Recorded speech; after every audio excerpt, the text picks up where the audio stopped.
Hello tout le monde, j'espère que vous allez bien. On se retrouve donc pour la 4e vidéo, il me semble, sur le livre Le Psy de Poche. Si vous n'avez pas vu les autres vidéos, je vous la mettrai dans le petit i, je vous mettrai la playlist où il y a toutes les vidéos que j'ai faites par rapport à ce livre justement.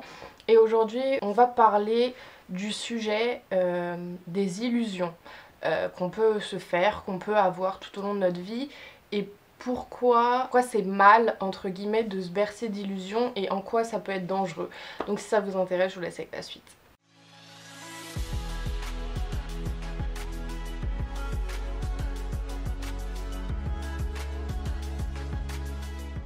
Déjà, quand est-ce qu'on fait appel aux illusions? Quand est-ce que on a tendance à se bercer d'illusions? Tout simplement, on fait appel aux illusions pour empêcher la réalité de la vie de faire mal, de nous faire souffrir. Elles sont souvent invoquées pour ne pas vivre l'instant présent en fait. Et ça peut avoir des airs assez inoffensifs. En fait, en dessous de tout ça, elles sont très efficaces justement pour passer à côté de sa vie et de ses sentiments, qui soient agréables ou qui soient douloureux. Et on est souvent tenté de faire appel aux illusions justement à titre de tampon entre guillemets ou de bouclier pour justement esquiver l'instant présent, parce que effectivement à court terme elles peuvent nous empêcher de souffrir, mais c'est assez cher payé quand on sait que justement elles nous anesthésient, elles nous plongent dans une sorte de stupeur, de bulle en fait, qui nous tient complètement à l'écart de la vie et à l'écart de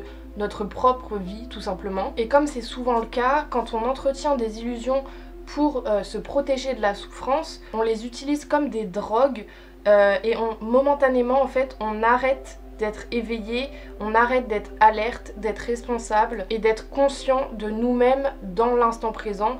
Donc en bref, dans ces instants-là, on perd la maîtrise de nous-mêmes. Et par définition, en fait, les illusions, ce sont des fantasmes. Elles ne rendent absolument pas compte de la réalité et de notre existence. Et souvent, elles constituent des objectifs qui sont en fait inaccessibles. En fait, elles nous font perdre un temps qui est précieux et elles nous empêchent de prendre la vie à bras-le-corps. Parce que si on passe notre temps à rêvasser à ce qu'on voudrait avoir, en fait il nous reste moins de temps pour profiter de ce qu'on a déjà. Et ce qu'il faut savoir, c'est que notre modèle occidental en fait ne nous permet pas et ne nous apprend pas à aimer et à goûter à l'instant présent. Il nous apprend au contraire à concentrer toute notre attention sur l'endroit d'où on vient, donc c'est-à-dire sur notre passé, et sur l'endroit où on va, donc c'est-à-dire notre futur. Et en fait, tout simplement parce que dans l'instant présent, il n'y a pas de place aux illusions, c'est pas possible. Et comme j'ai déjà évoqué dans certaines des anciennes vidéos, enfin des autres vidéos que j'ai fait par rapport à ce livre, de même qu'on doit s'accepter nous-mêmes pour se connaître, on doit aussi s'explorer soi-même. Et on doit faire une introspection, mais cette introspection, elle doit vraiment être réelle et profonde, parce que en fait, tout simplement, la partie de nous-mêmes qu'on n'a pas explorée ne fait pas partie de notre vie, mais elle fait partie du rêve. Et pour continuer à apprendre de la vie et de nous-mêmes, il faut qu'on soit disposé justement à explorer toutes ces parties qu'on n'a pas encore exploré. Et oui, les illusions c'est facile, mais justement avoir des espérances qui sont vaines dès le début en fait, c'est assez meurtrier. Et ni les illusions, ni les espérances, etc. ne nous aident à vivre dans l'instant présent, et toutes tendent à provoquer des difficultés quand on est contraint d'affronter directement la réalité de notre existence, et quand en fait on est obligé de voir la réalité en face et de voir les choses en face. Autre chose qui découle des illusions, c'est que justement elles ont tendance à produire des comportements qui sont passifs, ou bien à produire le besoin qui est peu réaliste justement de maîtriser des facteurs qui sont complètement hors de notre portée. Et du coup elles constituent des façons de nous défaire de nos responsabilités et donc d'esquiver complètement le réel et l'instant présent. Et justement à cause d'elles, on gâche nos instants présents en nous promettant dans le futur des et si je faisais ça, et si se passait ça, et si. Et je vous parlais des attentes qui étaient vaines en fait dès le début. ces attentes justement, elles constituent à imaginer quelque chose qui soit bon ou mauvais, mais qui ne dépend pas de nous. Et le temps qu'on perd à rêvasser et à se faire des illusions, etc., c'est du temps en fait qui est perdu à jamais, et c'est du temps où on n'est pas dans l'instant présent. Et en fait, la seule chose qu'on puisse faire pour notre avenir, ça sera de le vivre quand justement il deviendra présent.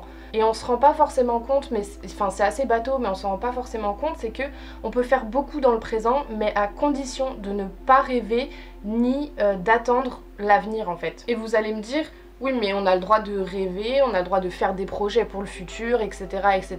Et oui, totalement. Mais justement, rêver, espérer, tirer des plans sur la comète, faire des projets, etc., ce sont des activités qui sont constructives seulement si elles sont fondées sur la réalité du moment. Parce que les visions de l'avenir, elles peuvent se révéler productives, mais à condition justement d'être réalistes et d'être accessibles. Et je vous disais dans l'introduction que justement les illusions, ça pouvait être un peu dangereux, tout simplement parce que en fait le danger commence quand l'illusion transcende la réalité et qu'on commence à rêver que tout va changer d'un seul fait en fait. Par exemple, quand on commence à se dire tout va changer juste par le seul fait que je vais déménager. Alors qu'en fait, non, pas du tout. Oui, certaines choses vont changer parce que tu déménages, mais tout ne va pas changer parce que, juste du seul fait que tu vas déménager. Et c'est à partir de ce moment-là qu'on commence à bâtir des attentes justement qui sont vaines et qui ne peuvent conduire qu'à l'échec. Et si vous faites appel à vos illusions, à vos attentes justement qui sont vaines, à vos rêves ou à vos vœux qui sont pieux, pour échapper à vous-même et à votre vie, en fait vous tarderez pas à vous apercevoir que c'est peine perdue. Déjà, nul ne peut échapper à soi-même et il est beaucoup plus simple de s'occuper de soi ici et maintenant et justement de renoncer à ses illusions. Et je vais vous dire quelque chose qui est assez bateau encore une fois et assez cucu, etc. Mais la réalité suffit largement en fait et la vie vaut la peine d'être vécue.